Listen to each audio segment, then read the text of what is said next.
Assalamualaikum warahmatullahi wabarakatuh. Halo, jumpa lagi mahasiswa-mahasiswi Universitas Bina Sarana Informatika. Hari ini kita masuk ke pertemuan 2, di mana pada pertemuan 2 ini kita akan membahas perihal IP address dan subnetting.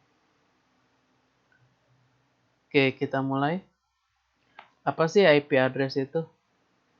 IP address merupakan sebuah identitas yang dimiliki oleh semua perangkat aktif. Ya. Perangkat aktif adalah perangkat yang bisa berkomunikasi antara satu device dengan device lainnya. Contoh, handphone, kemudian laptop, komputer, printer, ya, dan lain sebagainya. Semua perangkat-perangkat yang memungkinkan untuk bisa berkomunikasi, bisa berbagi, itu dinamakan perangkat aktif. Dan setiap perangkat aktif itu memiliki yang namanya IP address. IP address terdiri dari 4 oktet, yaitu W, X, Y, dan Z. Di mana 4 oktet atau 4 bagian tersebut, masing-masing oktetnya terdiri dari 8 bit. Jika ditotal 8 dikali 4, maka jumlah keseluruhannya adalah 32 bit. Di dalam IP address, kita akan mengenal yang namanya IP private atau IP lokal dan IP public. Apa sih IP private dan IP public itu?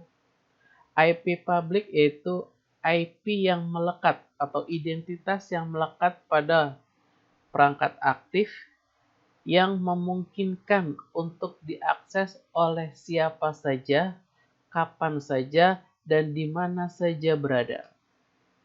Contoh, penggunaan IP public pada server e-learning BSI. Ya. Kalian bisa aksesnya melalui e-learning.bsi.ac.id. Ya. Secara default, ya, itu merupakan fungsi dari DNS. Ya. Pada dasarnya, perangkat tersebut mempunyai sebuah IP public. Jadi siapapun selama ia terhubung menggunakan internet, maka akan dapat mengakses server tersebut. Kalau kita coba, ya, apakah benar ya, dia memiliki IP address? Kita coba.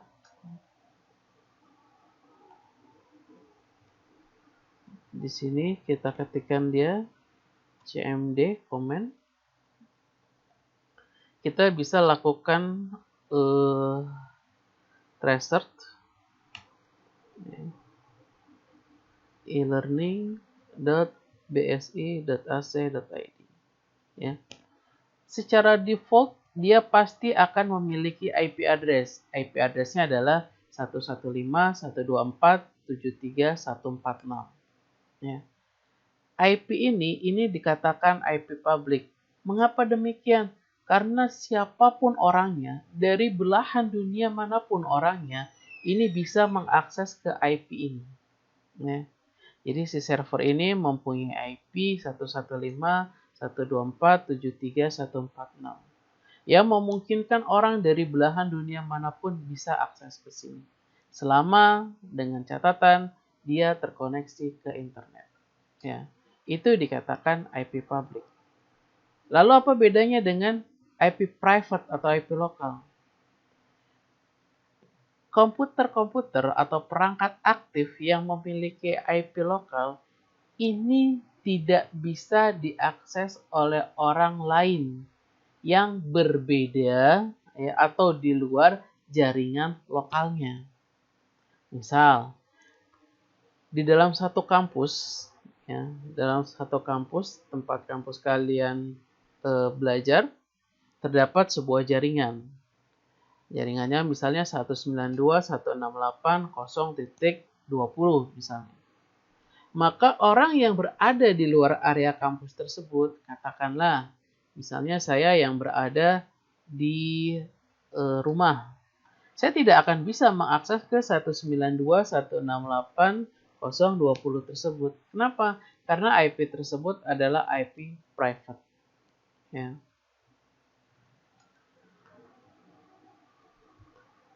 Nah, untuk pembagian IP address secara default itu dibagi menjadi 3 kelas. Yang pertama kelas A, kelas B, dan kelas C. Untuk kelas A, ya, range-nya adalah 1, ya. Ini salah, jangan 0, ya, tapi adalah 1. Kenapa dia tidak boleh 0? Karena 0 tidak dikatakan sebagai IP address, tapi 0 dikatakan sebagai network. Di sini saya punya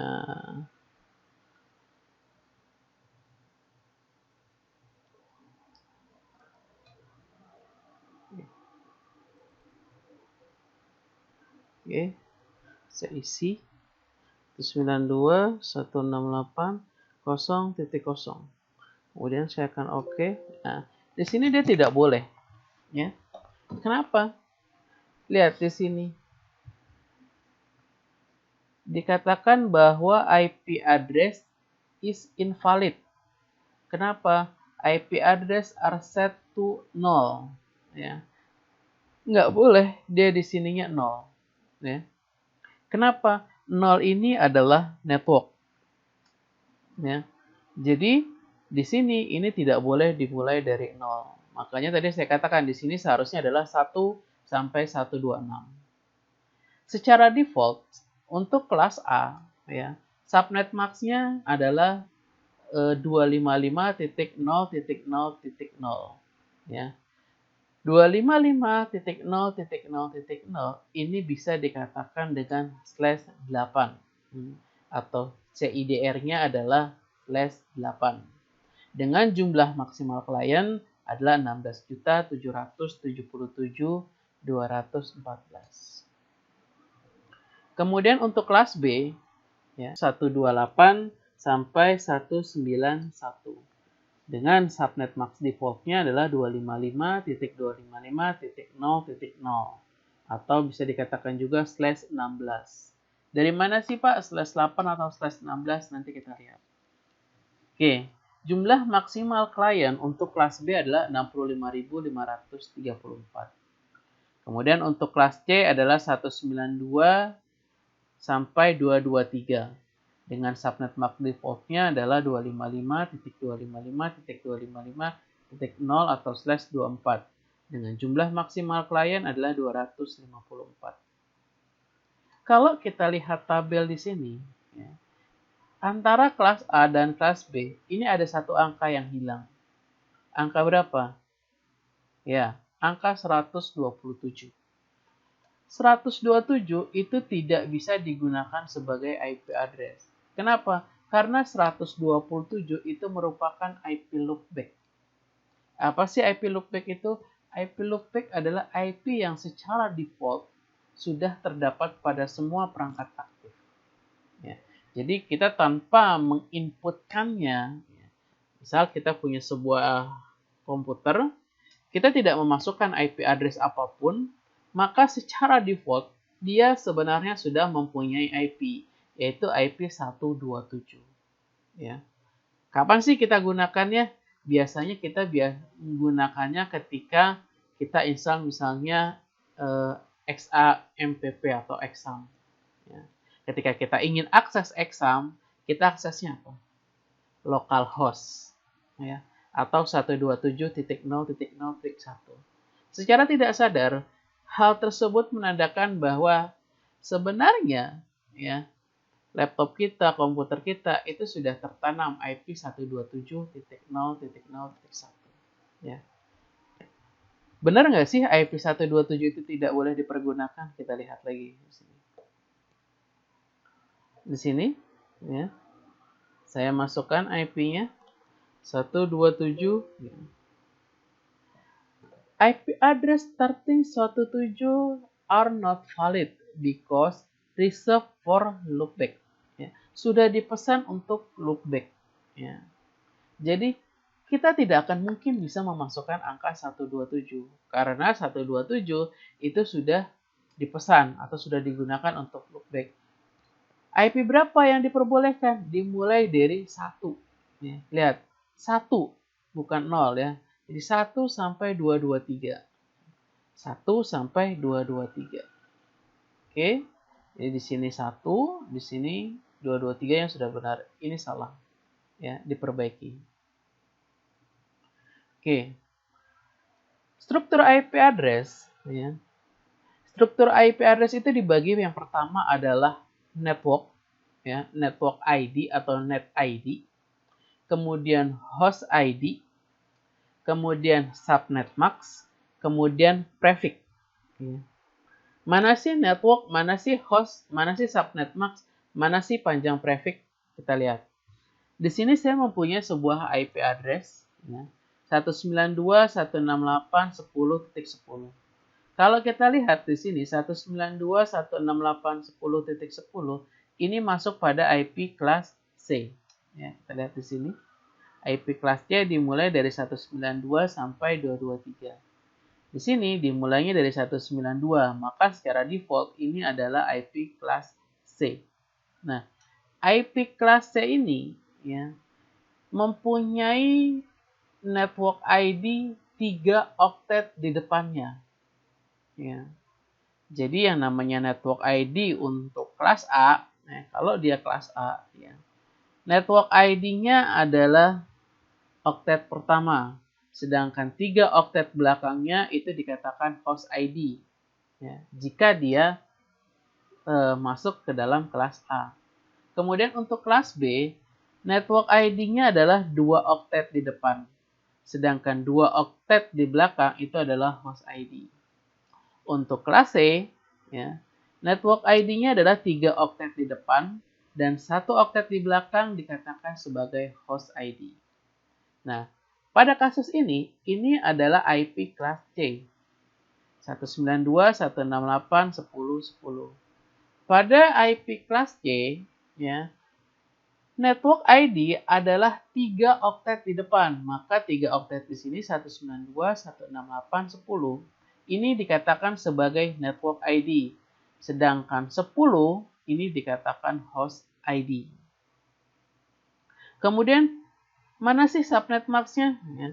Secara default, subnet mask-nya itu ini. 255.255.255.0. Ya. 255.255.255.0 ini merupakan bilangan desimal. Kalau kita binerkan 255 ini, binernya adalah 11111 sebanyak 8 digit. Ya. Jadi di sini ada 8 bit ya. Dengan angkanya semua adalah 1 ya, ini binernya. Kalau kita desimalkan, maka dia jadi 255.255. Ya. Panjang prefixnya itu kita hitung. Berapa sih banyaknya angka 1 yang ada di dalam network sini? Kita hitung. Di sini 8 tambah 8, 16. 16 tambah 8, 24. Maka panjang prefixnya di sini adalah /24. Oke. Paham ya sampai sini? Oke.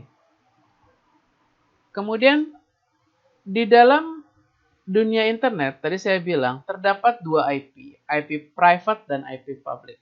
Oke. Untuk pengalamatannya, IP private ya. IP private itu dimulai untuk kelas A itu dari 10.0.0.0 atau /10.0.0.0 dengan subnet max default 255.0.0.0 atau /8 ya, sampai ya 10.255.255.255 ya. Jadi dimulaikan dari 10.0.0.0 sampai 10.255.255.255 dengan panjang prefixnya adalah /8. Itu untuk IP kelas A. Ya. Jadi IP private itu dibagi menjadi 3. Ya. Kelas A, kelas B, kelas C. Ya. Walaupun tadi kita lihat di awal IP kelas A itu mulainya dari 1 sampai 126, tapi ketika dia ingin kita gunakan sebagai IP private itu tidak semuanya boleh dipakai, ya. Ada ketentuannya. Ketentuannya itu untuk kelas A, maka kita bisa menggunakan IP 10.0.0.0/8 ya, sampai 10.255.255.255 ya. Kemudian untuk IP kelas B, ya, IP kelas B kita mulai dari berapa tadi? 128 sampai 191 ya. Itu untuk kelasnya secara umum. Tapi untuk IP private-nya itu hanya ya 172.16.0.0 sampai 172.31.255.255 ya.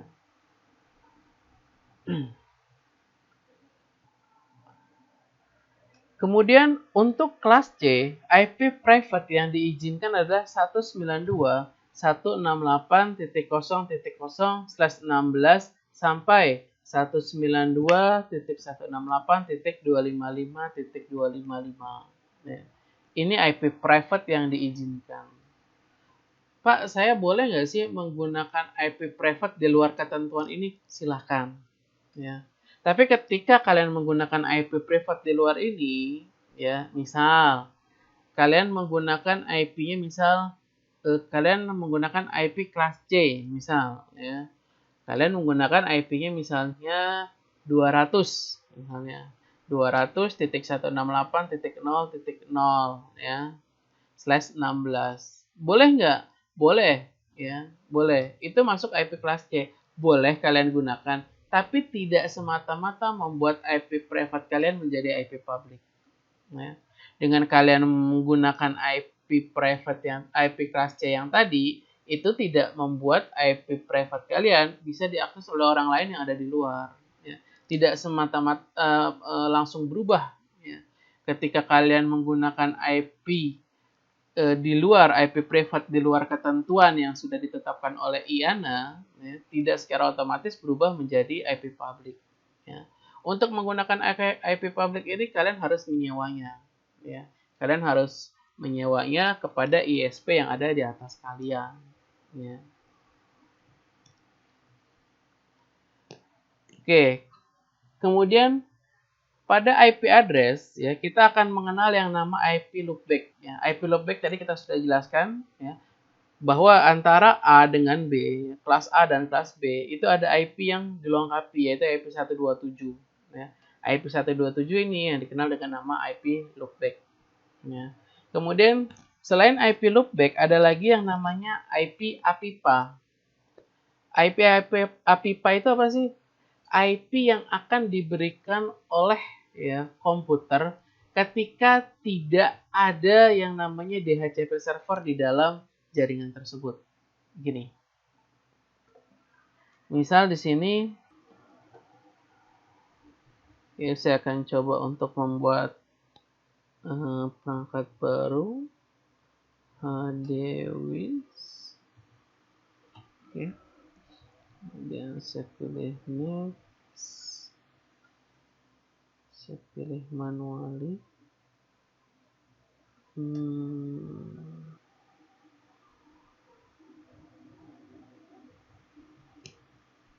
Network adapter.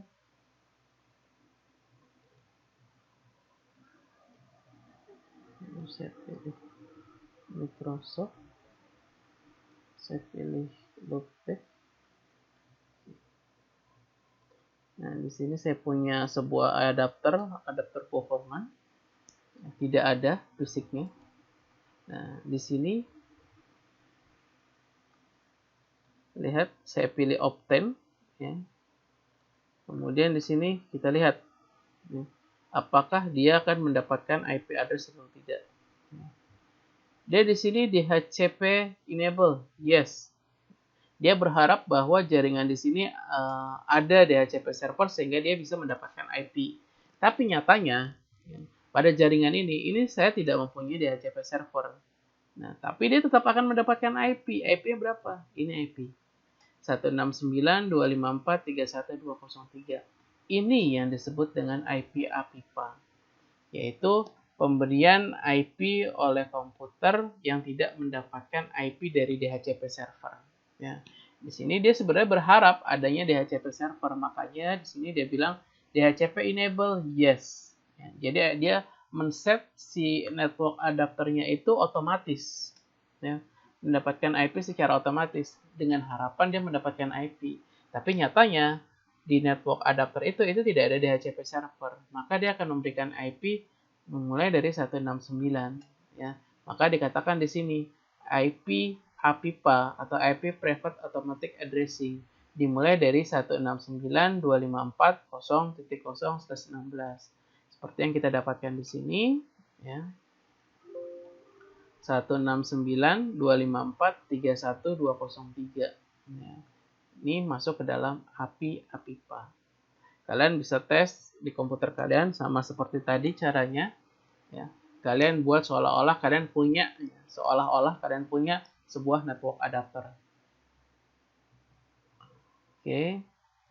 Nah, IP address untuk kelas A, ya, tadi saya sudah jelaskan bahwa IP address itu terdiri dari 4 oktet, ya. Di sini W, X, Y, dan Z. Masing-masing oktetnya terdiri dari 8 bit. Ya, kalau dijumlahkan maka 8 dikali 4 akan menjadi totalnya 32 bit. Ya. Nah, untuk IP kelas A, ya, networknya ini oktet yang pertama. Ya. W-nya ini dikatakan sebagai network. Sedangkan 3 oktet di belakangnya ini dikatakan host. Ya.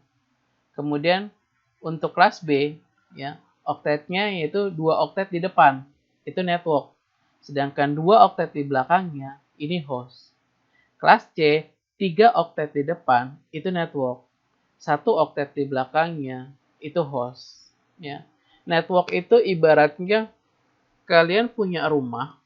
Nah, network itu adalah jalannya. Misal, saya punya rumah di daerah Cijantung. Ya.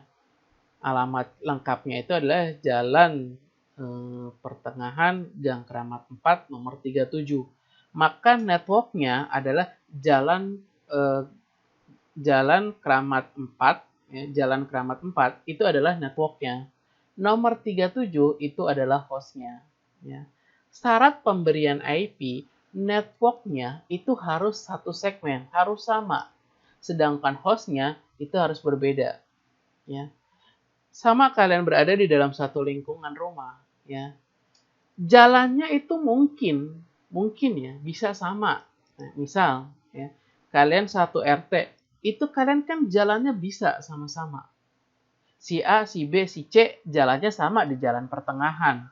Gang Keramat 4. Sama semuanya. Tapi nomornya itu harus unik.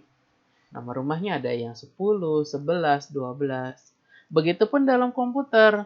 Networknya itu harus sama. Kalau dia kelas B, maka 2 oktet di depannya itu harus sama. Gitu. Kemudian untuk hostnya ini harus unik. Kalau misalnya Pak, saya rumahnya nomornya sama, gimana? Di dalam IP address, kalau kalian memberikan host IP-nya sama, maka akan ada namanya konflik. Ya. Nanti ketika kalian masukkan yang sama, kalian oke, nanti akan ada pesan IP konflik. Berarti IP tersebut sudah dipakai di dalam jaringan itu. Tidak boleh dipergunakan lagi. Oke. Nah, di sini ada contohnya. Misalnya IP address 10.11.12.1. IP 10 ini masuk ke dalam kelas A. Maka untuk kelas A, networknya adalah 1 oktet di depan, yaitu 10. Kemudian 3 oktet di belakangnya, 11, 12, dan 1, itu disebut sebagai host. Ya. 10-nya ini harus sama ketika kita ingin bisa berkomunikasi. Ya. Networknya itu harus sama. Tapi hostnya ini harus berbeda. Tidak boleh sama. Kalau sama, nanti akan ada duplikat. Oke, ini kelas B. Ya, 2 oktet di depan ini adalah network. 2 oktet sisanya ini adalah host. Kemudian kelas C, 3 oktet di depan adalah network, 1 oktet di belakang adalah host. Oke, sekarang kita akan masuk ke subnetting. Apa sih subnetting itu?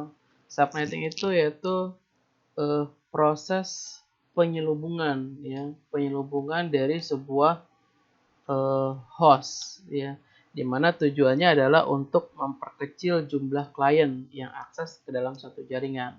Misalnya gini, kalian di sebuah perusahaan kalian terdiri hanya 10 orang karyawan.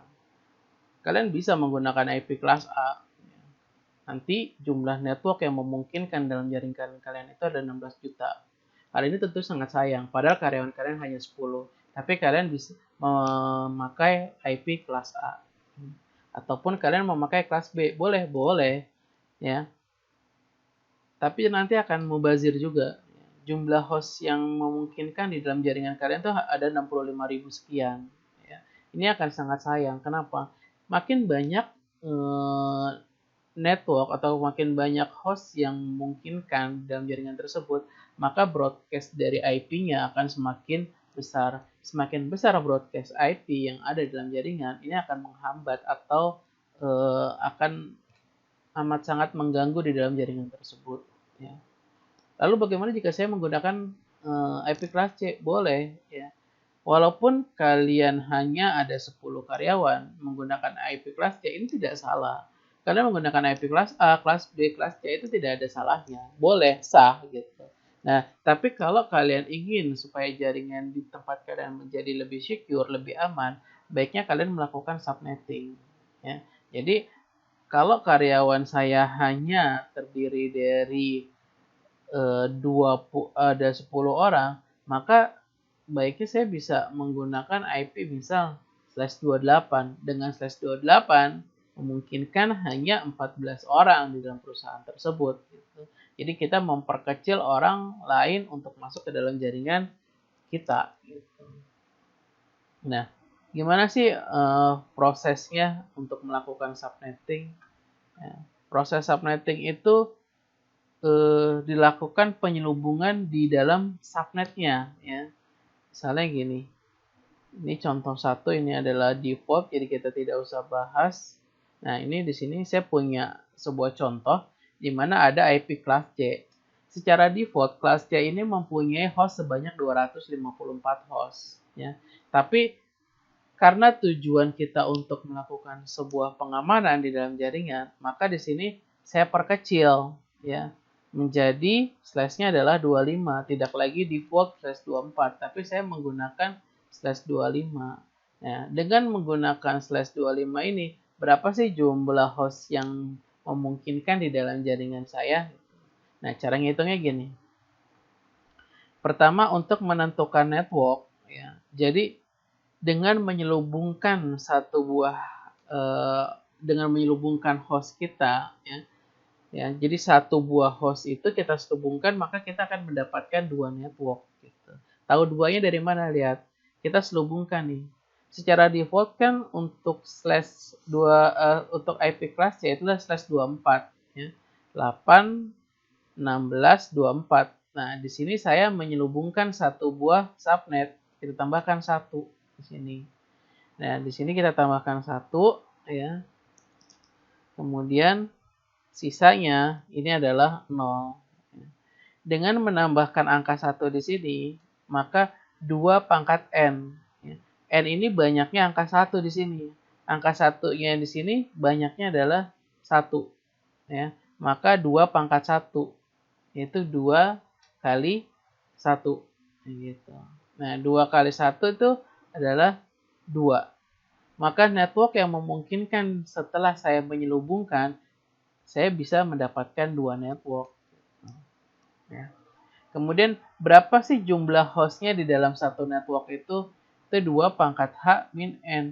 H itu apa? Di sini lihat. Ya. Banyaknya angka 0 yang terdapat di setelah subnet max default. Ya. Subnet max defaultnya kan ini. Ya. 8, 16, 24. Ya. Setelah ini angka 0-nya ada berapa banyak? Di sini ada 1, 2, 3, 4, 5, 6, 7. Ya.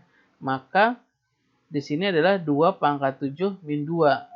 2 pangkat 7 min 2 itu berapa sih? Kita coba hitung. 2 pangkat 7 itu berapa sih? Berarti 2 kali 2 ya. Kali 2 ya. Sudah 3 kali 2 sudah 4 kali 2 sudah 5 kali 2 sudah 6 kali 7 kali 2 sudah 7. Maka jumlahnya adalah 128. 128 dikurangi 2, maka host yang memungkinkan adalah 126 host. Nah, berapa sih detailnya untuk hostnya gitu. Nah, untuk detailnya maka di sini kan tadi dikatakan bahwa di sini kita mempunyai dua network. Dua network itu adalah 192, 168, 10, 1 dan 192, 168, 10.128. Ya, taunya dari mana? Kita lihat. Untuk network yang pertama, yaitu 192.168.10.0. Ya. Saya katakan tadi di awal 0 itu bukan IP, tapi 0 adalah network. Ya. Maka di sini untuk network pertama itu 192.168.10.0. Dan untuk hostnya bisa dimulai dari 10.1 ya. 10.2, 10.3 sampai di sini tadi dibilang 126 host ya. Maka di sini bisa sampai 126 host ya. Kemudian 127 ini adalah broadcast-nya ya. Broadcast IP-nya adalah 192.168.10.127. Itu untuk network yang pertama. Untuk network yang kedua, itu kita mulaikan 127 tambah 1. Maka networknya dimulai dari 192.168.10.126. Dan untuk IP-nya dimulai dari 192 sampai 254. Untuk broadcast-nya adalah 10.255. Seperti itu. Oke. Sudah paham sampai di sini? Kalau tidak paham atau masih kurang jelas, silakan ditanyakan via WA group. Ya. Kemudian di sini ada, ini masih ada contohnya lagi. Kita coba lagi di sini /27. Ya. Berapa sih untuk networknya? Networknya di sini adalah ya ini 8, 16, 24.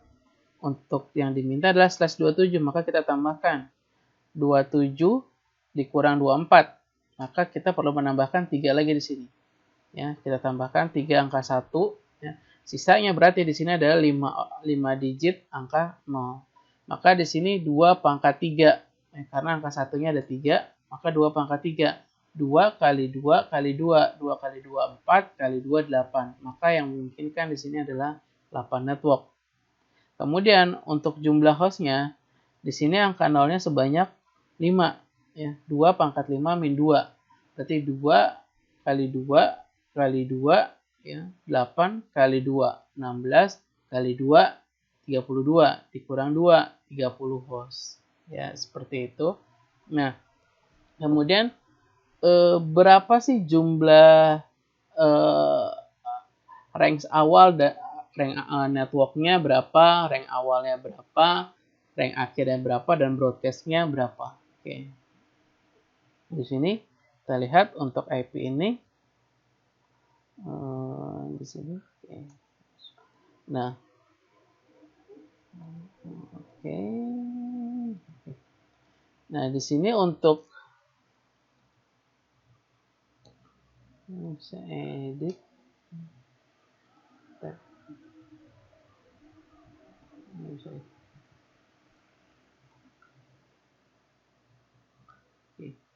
Nah, untuk yang pertama, ya,